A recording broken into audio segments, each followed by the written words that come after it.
Hello everyone. तो एक बार फिर से सभी लोगों का स्वागत है और यहाँ से हम लोग वर्ग और वर्गमूल शुरू करने जा रहे हैं। ठीक है, तो अभी तक आप लोगों को लेक्चर कैसे लग रहे हैं पढ़ने में? आप लोगों को सारी चीज़ें समझ में आ रही है कि नहीं? हमें कमेंट करके नीचे बताते रहिए, क्योंकि अभी रिवीजन चल रहा है तो बहुत सारी चीज़ें तो आप लोग पहले से जानते ही होंगे, लेकिन आप लोगों को अब किस तरीके से यहाँ पढ़ाया जाता है इसका अंदाजा हो गया होगा। ठीक है ना? बिल्कुल तोते की तरीके धीरे धीरे पढ़ाया जाएगा और फिर आगे चल के हम लोग थोड़ा तेज होंगे। जब आप लोग भी थोड़ा सा लेवल में आ जाओगे तो आगे चल के हम लोग भी अपने आप में तेजी लाएंगे, खूब थोड़े डिफिकल्ट डिफिकल्ट क्वेश्चंस की प्रैक्टिस करेंगे। अभी तो शुरुआत है, तो शुरुआत में थोड़े मजे करो। धीरे धीरे लेवल बढ़ेगा। पूरे साल का समय है हमारे पास, इतनी जल्दीबाजी नहीं है हमें।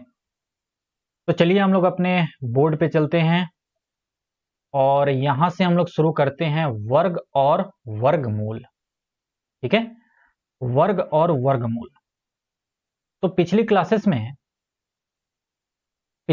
में मैंने आप लोगों को बताया था कि हम लोग किस तरीके से संख्या प्रणाली को समझे थे हम लोगों ने, और संख्या प्रणाली के बाद हम लोगों ने विभाजिता के नियम सीखे थे।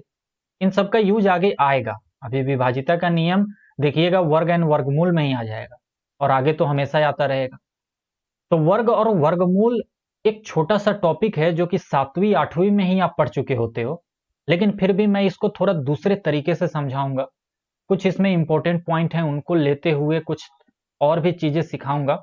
और फिर उसके बाद ये जब अच्छा हो जाएगा तो आगे चल के अगर थोड़े से डिफिकल्ट क्वेश्चंस मिलेंगे, जिसमें कि अंडर रूट हो, स्क्वायर हो, क्यूब हो, इस तरीके का अगर थोड़ा सा काफी डिफिकल्ट बना दिया जाता है क्वेश्चन, तो वहां आपको दिक्कत नहीं होगी।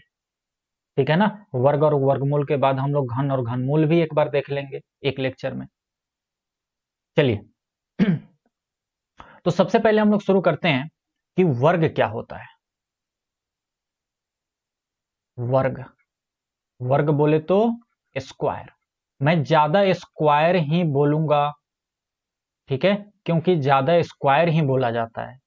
चाहे आप हिंदी मीडियम को इंग्लिश मीडियम में हो, ज्यादा स्क्वायर ही बोला जाता है। ठीक है, वर्ग कम ही शब्द यूज किया जाता है। अब आप लोग बड़े हो गए हो, तो जब 10th में आ गए हो तो थोड़े से कुछ इंग्लिश टर्म भी यूज करना सीखो धीरे धीरे। तो हम लोग वर्ग की बात करते हैं और वर्ग में सबसे पहले हम लोग इसकी परिभाषा समझते हैं कि वर्ग क्या होती है। तो किसी भी संख्या को उसी संख्या से गुना कर देना वर्ग कहलाता है। मतलब कोई संख्या है, उस संख्या को उसी संख्या से, मतलब एक संख्या को 2 बार, कितनी बार? 2 बार, उसको हम लोग स्क्वायर कहते हैं। तो चाहे तो आप लोग लिख लें, ताकि ये कोई बहुत बड़ी बात तो नहीं है, लेकिन फिर भी आप लोग लिख सकते हैं कि किसी संख्या को उसी संख्या से, किसी संख्या को उसी संख्या से गुना करने पर प्राप्त संख्या वर्ग कहलाती है। जैसे जैसे समझिए, जैसे जैसे मैं आपसे कहूं कि भैया 5 का वर्ग क्या होगा, 5 का वर्ग कितना होगा, तो 5 का वर्ग का मतलब है कि 5 को 5 से ही गुना कर दो। ठीक है, यानी कि इसको ऐसे भी लिखते हैं 5 का स्क्वायर, 5 और उसके ऊपर स्क्वायर, ऐसे ब्रैकेट लगा देते हैं ताकि ये अच्छा लगता है। हालांकि आप लोग सिर्फ ऐसे भी लिख सकते हो, लेकिन ये लिखना थोड़ा ज्यादा अच्छा लगता है, क्योंकि निगेटिव वाले नंबर में ये ज्यादा अच्छा होता है। तो इसीलिए ऐसे ब्रैकेट लगा के तब स्क्वायर लिखो तो ज्यादा अच्छा रहता है। और पॉजिटिव नंबर जो होते हैं उनके ऊपर ब्रैकेट ना लगाओ तो भी चलता है। तो 5 का वर्ग क्या होगा? 5 गुने 5, ओके, यानी 5 का स्क्वायर। तो 5 गुने 5 कितना हो जाएगा? 25। तो 5 का वर्ग क्या होता है? 25 होता है। 6 का वर्ग क्या होता है? तो 6 का वर्ग के लिए हम लोग क्या करेंगे?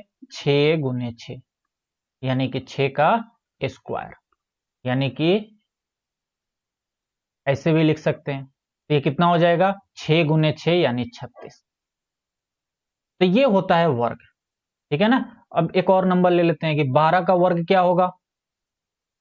12 का वर्ग क्या होगा, यानी कि 12 गुने 12। 12 का वर्ग क्या होगा, 12 गुने 12, 12 गुने 12 यानी 12 का स्क्वायर। ये कितना हो जाएगा, 12 गुने 12 होता है 144। तो ये कहलाता है वर्ग। मैं एक छोटा सा यहां पे आप लोगों को समझा दूं आगे की बातें, आगे जो अभी आएंगी, अभी अभी आई नहीं है, आगे आएंगी, मैं यहां समझा देता हूं। देखो, जो आगे हम लोग पढ़ने वाले हैं, जब हम लोग घन और घनमूल पढ़ेंगे तो वहां हम लोग कहेंगे कि 5 का घन क्या होगा, तो हम कहेंगे 5 को 3 बार गुना करो, यानी कि 5 का ऊपर पावर 3। क्या कहते हैं इसको, पावर 3। इसको क्या कहेंगे, 5 की पावर 2, और डायरेक्ट कह देते हैं 5 का स्क्वायर। और इसको कहते हैं 5 की पावर 3 या 5 का क्यूब, 5 का घन। तो ये कितना हो जाता है, 5 गुने 5 25, और 25 पच्चे 125। उसके बाद मैं कहूं नहीं, 5 की पावर 4 लिखो, 5 की पावर 4, तो यानी कि 5 को 4 बार गुना करो। तो ये कितना हो जाएगा, 50 25, 25 पच्चे 125, और 125 पच्चे 625। इसका आंसर 625 हो जाएगा। तो कहने का मतलब, किसी भी नंबर का जितना पावर होगा उस संख्या को उतना ही बार गुना करना होता है। जैसे मैं कहूं कि 5 की पावर 8, 5 की पावर 8, यानी कि 5 को 8 बार गुना करो, और जो आंसर आए उसको लिख डालो। ठीक है, 4 1 2 3 4 5 6 7 8। बात समझ में आ रही है ना। तो ये चीजें अभी आगे आएंगी, अभी घन घनाभ में इसको पढ़ेंगे, और फिर घात घातांक में हम लोग इन सारी चीजों को पढ़ेंगे। तो अभी आगे आएंगी, लेकिन मैंने आपको रास्ता दिखा दिया कि हम लोग किस रास्ते पर अब चल रहे हैं। ठीक है ना, एक प्रोसेस तरीके से हम लोग पढ़ते हुए चल रहे हैं। क्या मेरी बात समझ में आ गई। तो ये वर्ग क्या होता है आप लोगों को समझ में आ गया। वर्ग का मतलब है कि एक संख्या को उसी संख्या से गुणा कर देना, यानी कि पावर 2 कर देना। ठीक है, 6 का वर्ग क्या होगा, यानी 6 की पावर 2। 12 का वर्ग क्या होगा, यानी 12 की पावर 2। बिल्कुल आप लोगों को बच्चे की तरह पढ़ाया जा रहा है, ठीक है ना। और मैं भी उम्मीद करता हूं कि आप लोग, जिन्हें नहीं आती चीजें, वो लोग मतलब काफी ध्यान से सुनिएगा और काफी ध्यान से पढ़िएगा। जिन लोगों को आता है वो लोग तो ठीक है, उन लोगों का तो रिवीजन हो रहा है। लेकिन जिन लोगों को नहीं आता है, इतनी मेहनत मैं इसीलिए कर रहा हूं कि जिन लोगों को नहीं आता वो सीखें। ठीक है ना, वरना मैं इस बात को 2 मिनट में भी खत्म कर सकता था। लेकिन मैंने क्यों इस पर 5-7 मिनट समय ले रहा हूं, ताकि जिनको नहीं आता वो भी प्यार से सीखें। प्यार से तो हर चीज किया जा सकता है, तो इसीलिए मैं भी प्यार से समझा रहा हूं, प्यार से पढ़ा रहा हूं, ताकि आप प्यार की भाषा समझ लें। क्लियर। चलिए, तो हम लोगों को 1 से लेकर 25 तक का वर्ग डायरेक्ट याद होना चाहिए। समझो बात को, क्यों याद होना चाहिए, क्योंकि कई बार आगे चल के कैलकुलेशन में हम लोगों को इसकी जरूरत पड़ेगी। आगे चल के सवाल में हम लोगों को इसकी जरूरत पड़ेगी, तो वहां पे ऐसा ना हो कि आप गुना करते फिर रहे हो, वो फिर आपका टाइम खराब होगा। और अगर आपको आता है तो आप जल्दी जल्दी काम करोगे, तेजी से काम करोगे। तो इसीलिए 1 से लेकर 25 तक का वर्ग डायरेक्ट याद रखना। ठीक है, मैं लिखवा देता हूं। जैसे 1 का वर्ग, 1 का वर्ग क्या होगा, अगर संख्या 1 है तो संख्या का वर्ग क्या होगा, मतलब संख्या का स्क्वायर क्या होगा, 1 गुने 1 यानी 1। संख्या 2 है तो 2 का स्क्वायर कितना होगा, ये ब्रैकेट लगा दो तो ज्यादा अच्छा रहता है। 2 का स्क्वायर कितना होगा, 2 गुने 2 यानी 4। 3 संख्या का वर्ग क्या होगा, 3 का स्क्वायर यानी 3 तिहाई 9। 4 का क्या होगा, 4 का स्क्वायर यानी 4 चौके 16। 5 का क्या होगा, यानी 5 का स्क्वायर यानी कि 25। 6 का क्या होगा, यानी 6 का स्क्वायर यानी 36। तो अगर मैं ये वर्ग ना लिखूं तो भी आप समझ रहे हो कि इसका वर्ग करके ही लिखा जाता है। जैसे 7 है तो 7 का स्क्वायर कितना होगा, 7 का वर्ग कितना होगा 49। 8 का वर्ग कितना होगा, 8 का वर्ग होगा 64। ठीक है, 4 9 16 25 36 49 64। ठीक है, आगे चलो। आप लोग भी ऐसे लाइन से लिख लेना सारी बातें, ठीक है ना। चलिए उसी के नीचे आप लोग लिखिएगा 9 का, तो 9 का क्या होगा, तो 9 का स्क्वायर यानी 81। 10 का क्या होगा, यानी 10 का स्क्वायर यानी कि 100। 11 का क्या होगा, यानी कि 11 का स्क्वायर, 11 गुने 11 होता है 121। 12 का क्या होगा, यानी कि 12 का स्क्वायर यानी कि 12 गुने 12 144। 13 का क्या होगा, यानी कि 13 का स्क्वायर 13 का वर्ग यानी कि 13 गुने 13 169। 14 का क्या होगा, यानी 14 गुने 14 14 का स्क्वायर 196 196। 15 का स्क्वायर 225। 16 का क्या होगा, 16 का स्क्वायर 16 गुने 16 256। 17 का क्या होगा, 17 का स्क्वायर यानी 17 गुने 17 जो कि आता है 289।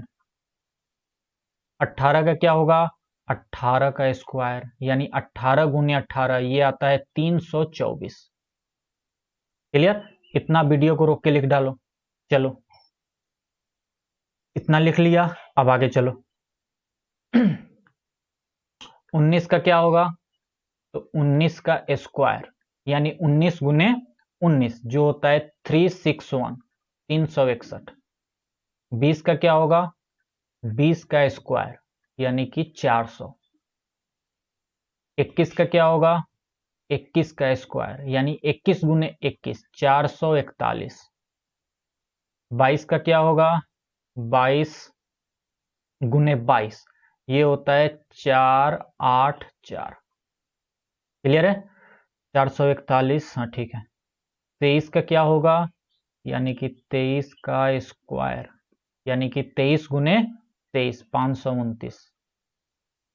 24 का क्या होगा, यानी कि 24 का स्क्वायर 24 गुने 24 576। और 25 का क्या होगा, 25 का स्क्वायर यानी कि 25 गुने 25 625। तो ये जो 1 से लेकर 25 तक मैंने लिखाया ये आप याद कर लेना। आप समझ में आई ना, इसको याद करने से आपको बहुत फायदा होगा, कैलकुलेशन आपकी बहुत फास्ट हो जाएगी। ठीक है ना, 19 361 441 529 576 625। ठीक। तो इसको आपको क्या करना है, अच्छे तरीके से सारी चीजें याद कर लेनी। बात समझ में आ गई। अगर बोला जा रहा है कि याद कर लो मतलब कर लो, क्योंकि ये आगे आपकी बहुत मदद करेगा। आगे मैं जब ये कैलकुलेशन में आएगा ना तो वहां पे मैं 19 गुना 19 करके दिखाने वाला नहीं हूं आपको, वहां पे फटाक से मैं आंसर लिखूंगा और आगे बढ़ जाऊंगा। बात समझ में आ रही है ना, क्योंकि सिलेबस ज्यादा है भाई। और अगर मैं वहां 18 गुने 18 और 15 गुने 15 करने बैठूं तो इससे तो अच्छा है कि पांचवें छठे के बच्चों को पढ़ा रहे हैं। ऐसा लगेगा कि पांचवें छठे बच्चे को पढ़ा रहे हैं कि 18 गुने 5 क्या होता है, 18 गुने 6 क्या होता है, बताओ 18 गुने 18 क्या होता है। पहाड़े भी सबको याद होने चाहिए, 1 से लेकर 20 तक टेबल जो है पहाड़ा वो भी सभी लोगों को याद होना चाहिए। इस बात का ध्यान रहे, अगर नहीं याद है तो अभी तुरंत 2-4 दिन में ये सब कुछ याद कर डालो। चलो अब हम लोग बात करते हैं वर्गमूल के बारे में। क्लियर, अब हम लोग बात करेंगे वर्गमूल। वर्गमूल, वर्गमूल बोले तो स्क्वायर रूट, वर्गमूल बोले तो स्क्वायर रूट। क्या होता है स्क्वायर रूट, तो ये स्क्वायर रूट जो होता है ये सेम वर्ग का उल्टा होता है। वर्गमूल क्या होता है? वर्ग का उल्टा होता है। कैसे? देखो अभी समझाते हैं। यह वर्ग का उल्टा प्रोसेस है। मतलब अभी एग्जाम्पल से समझ में आ जाएगा आपको। जैसे देखिए मैं अभी समझा रहा हूं, जैसे मैंने अभी 5 का वर्ग पे बात किया था कि भाई साहब 5 का जो वर्ग होता है, मैंने क्या बोला था? 5 का वर्ग क्या होता है? 5 का स्क्वायर यानी कि 25, 5 गुने 5। तो अब क्या होगा? वर्गमूल की बात चल रही है, तो अब उल्टा 5 का वर्ग 25, तो 25 का वर्गमूल 5। तो अब जो 25 का वर्गमूल होगा, 25 का जो वर्गमूल होगा वो क्या होगा? वो होगा 25। और वर्गमूल को ऐसे दिखाते हैं, देखो ये है तरीका दिखाने का, ठीक है? या यहां पे 2 लिखा होता है, लेकिन अगर ना लिखा हो तो हम समझते हैं कि वो 2 ही है। 2 का मतलब क्या है? कि मतलब वो पावर 2 वाली बात हो रही है। क्या बात हो रही है? पावर 2 वाली। अगर आप लोग जब घन घना पढ़ोगे तो वहां क्या आ जाएगा? ऐसे ही बनाया जाएगा, लेकिन यहाँ 2 की जगह 3 लिखा जाएगा। अभी आगे आएगी चीजें तो बताएंगे। तो इसका आंसर क्या हो जाएगा? इसका आंसर हो जाएगा 5, क्योंकि 25, अब 5 का वर्ग होता है 25, तो 25 का वर्गमूल हो जाएगा 5। ये बात आप लोग जानते हो। अच्छा, ये 25 का वर्ग 5 क्यों आया, जरा इस पर एक बार बात कर लेते हैं। अभी लाइट कटी हुई है इसीलिए थोड़ा सा ये व्हाइट व्हाइट शैडो टाइप दिख रहा है आपको। कोई बात नहीं, चेहरे से क्या करना, क्यों?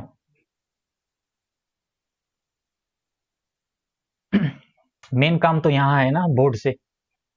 चेहरा भी वैसे आ ही रहा है, बस पीछे थोड़ा सा व्हाइट व्हाइट ये आ रहा है, क्योंकि लाइट कटी हुई है, सिर्फ सामने एक बल्ब जल रही है इन्वर्टर से, इसीलिए दिक्कत आ रही है। चलिए चलिए, देखिए आगे देखिए। मैं ये बोल रहा हूं कि आखिर 25 का वर्गमूल 5 क्यों आया।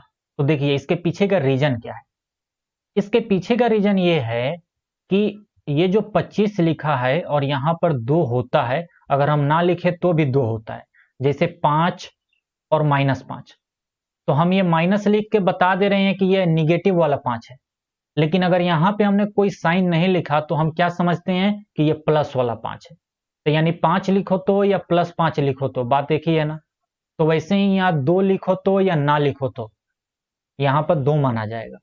तो ये जो 25 स्क्वायर रूट है, अंडर रूट है, यानी वर्गमूल है, 25 को क्या करो कि ऐसे लिखो 5 गुने 5, यानी कि 5 का स्क्वायर।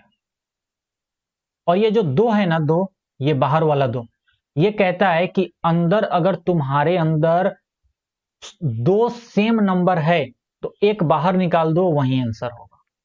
तो 2 सेम नंबर है, 5 गुने 5, एक बाहर निकाल दिया, सेम यही आंसर हो गया। क्या मेरी बात समझ गए? अभी आगे ये चीजें और क्लियर होंगी, परेशान मत होना, बस मैंने समझाया है थोड़ा सा, आगे अभी और अच्छे से समझ में आ जाएगा। पहले वर्गमूल के बारे में इतनी बातें लिख लो, एक और एग्जाम्पल देख लो वर्गमूल पे। चलो एक और एग्जाम्पल ले लो। जैसे अभी हमने उधर किया था 12 का वर्ग क्या होगा। तो 12 का वर्ग के लिए हमने कहा था कि 12 गुने 12 कर दो, यानी 12 का स्क्वायर कर दो, तो ये हो जाएगा 144। अब क्या करना है? अब हमें क्या करना है कि 144 का वर्गमूल निकालना है।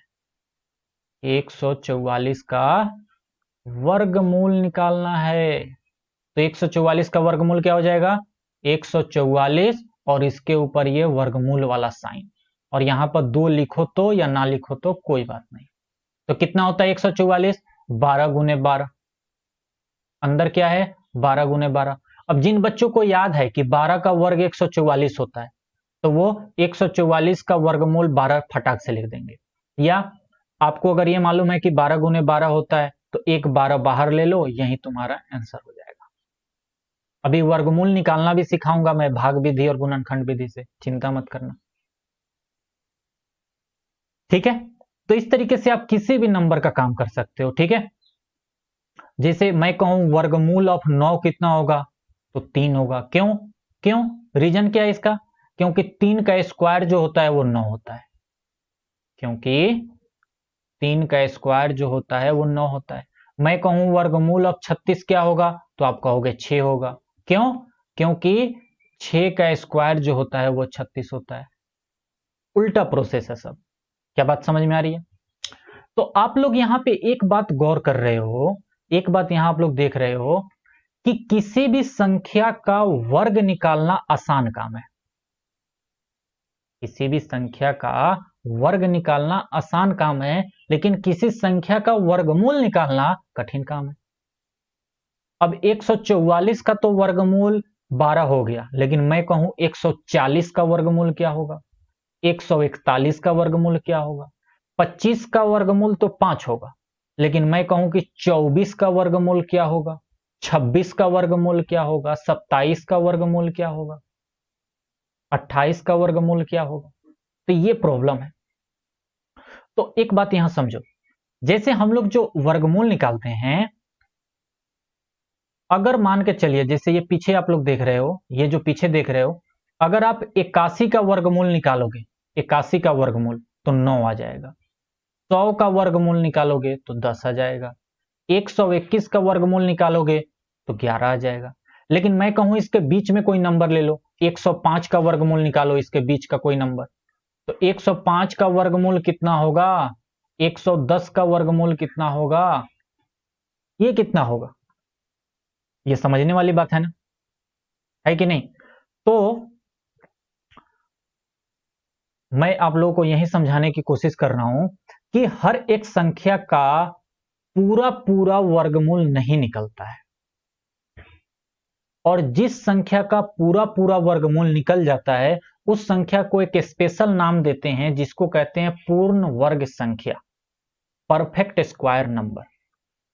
तो अगर कोई पूछे कि पूर्ण वर्ग संख्या क्या होती है, तो आप कहना कि ऐसी संख्या जिसका पूरा पूरा वर्गमूल निकल जाता है उसको हम लोग पूर्ण वर्ग संख्या कहते हैं। जैसे 4, क्यों? क्योंकि 4 का पूरा पूरा वर्गमूल निकल जाता है।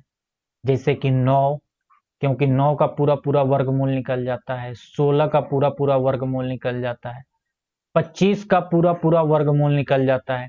लेकिन मैं इसके बीच का कोई नंबर ले लूं 10, तो क्या 10 का पूरा पूरा वर्गमूल निकलता है? नहीं। क्या इसके बीच का नंबर मैं ले लूं 18, क्या इसका पूरा पूरा वर्गमूल निकलता है? नहीं। तो ये पूर्ण वर्ग संख्या नहीं है, यानी 10, 18 पूर्ण वर्ग संख्या नहीं है। पूर्ण वर्ग संख्या कौन है? जिनका पूरा पूरा वर्ग निकल जाता है। चाहे तो यहां लिख लें कि जिनका पूरा पूरा वर्ग निकल जाता है वही पूर्ण वर्ग संख्या होती है। क्लियर? आओ अब आगे आओ, एक छोटा सा बात और समझ लेते हैं, फिर आज इतना ही रखेंगे। तो मैं अभी यही बोल रहा था कि किसी भी संख्या का वर्ग निकालना बड़ा आसान काम है। मैं कोई भी संख्या ले लूं, छोटा बड़ा, दशमलव में, अंडर रूट में, बटा में, कोई भी ले लूं।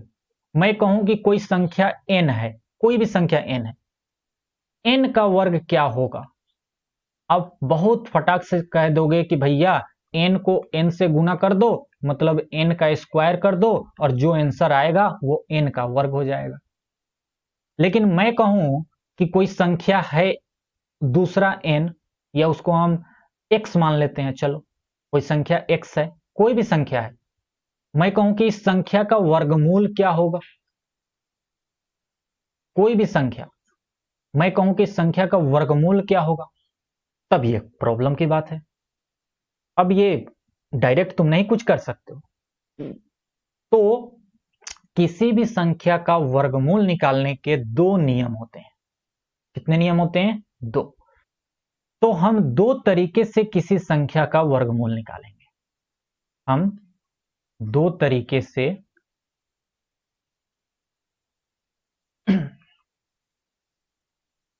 किसी संख्या का वर्गमूल निकालेंगे।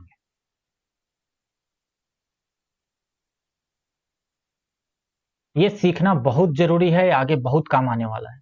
हम 2 तरीके से किसी संख्या का वर्गमूल निकालते हैं। वो कौन कौन से 2 तरीके हैं? देखो, पहला तरीका है गुणनखंड विधि। पहला तरीका क्या है? गुणनखंड विधि, गुणनखंड विधि, एक गुणनखंड विधि होता है उसके द्वारा निकालते हैं, और दूसरा होता है भाग विधि। अगली क्लास में हम लोग यही सीखने वाले हैं। कई बच्चों को आता भी होगा, तो आता है तो अच्छी बात है, मैं कुछ और उसमें अच्छी बात बताऊंगा, वो भी सीख लेना आप लोग, और जिन्हें नहीं आता है वो बहुत ध्यान से सीखेंगे इस चीज को, ठीक है। तो हम लोग अगली क्लास में सीखेंगे कि किसी भी संख्या का वर्गमूल कैसे निकाला जाता है। क्या बात समझ में आ गई?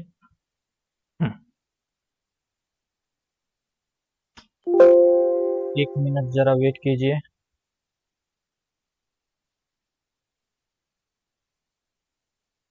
हाँ, तो आप सभी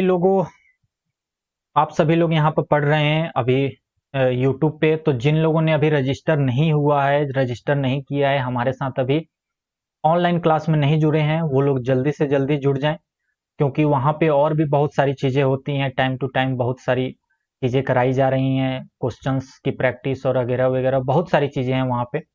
फेस टू फेस बात होती है, तो आपकी जो प्रॉब्लम होती है वो भी हम लोग सुनते हैं, फिर उसके अनुसार हम लोग भी काम करते हैं, आपकी जो भी दिक्कत होती है उसको सुधारते हैं, ठीक है ना। तो ये इसीलिए जरूरी है कि आप क्लास में जुड़ें, और वहां पे ज्यादा बातें होंगी और वहां पे ज्यादा से ज्यादा डिस्कशन होगा, तभी आपका पूर्ण रूप से विकास हो पाएगा, ठीक है ना। सिर्फ और सिर्फ यहां से पढ़ लेने से कुछ नहीं होने वाला। पढ़ लोगे, मैं जो क्वेश्चन करा रहा हूं आप कर लोगे, अपने से कर लोगे, लेकिन फिर प्रॉब्लम आएगी। जब आप सवाल की प्रैक्टिस करोगे तब प्रॉब्लम आएगी, चीजों को थोड़ा सा डिटेल में पढ़ने की कोशिश करोगे तो प्रॉब्लम आएगी। तो इसीलिए जरूरी है कि आप हमारे साथ जुड़ें। फी आप लोगों को मालूम है बहुत ही कम है, 100-150 रुपए मंथली फी है मात्र। तो मुझे नहीं लगता कि इतना देने में किसी को भी प्रॉब्लम होगी। फी इसलिए रखी गई है क्योंकि जो टीचर आपके साथ काम कर रहे हैं उनको भी घर परिवार चलाना होता है, ठीक है। तो कोई भी चीज, और फ्री में कोई चीज देने का मतलब भी नहीं बनता, फ्री की चीजों को लोग इज्जत भी नहीं करते, ठीक है ना। तो इसीलिए जरूरी है कि एक छोटा सा अमाउंट लिया जाए, और इसीलिए इतना छोटा रखा गया है कि मतलब सबसे गरीब से गरीब और सबसे जहां पर प्रॉब्लम होगी वहां का भी परिवार 100 रुपए से लेकर 150 रुपए तक मंथली दे सकता है। क्या बात समझ में आ रही है? तो इस चीज को आप लोग भी चारों तरफ फैलाइए, चारों तरफ बताइए, अपने दोस्तों को बताइए। 10th क्लास का ये बैच चल रहा है, बहुत ही जल्द 9th क्लास का भी शुरू होगा, और 11वीं 12वीं की भी प्लानिंग चल रही है। अगर इस साल से शुरू करना होगा तो हम लोग जल्द ही बता देंगे, वरना 11वीं और 12वीं में भी चांसेस हैं कि अगले साल से ही शुरू होगी, लेकिन 9वीं 10वीं की अभी से होगी। क्लियर है? चलिए मिलते हैं हम लोग नेक्स्ट क्लास में, तब तक इतना आप लोग याद कीजिए, और फिर वहां पे हम लोग अगली क्लास में वर्ग मूल निकालना सीखेंगे। चलिए बाय, जय हिंद।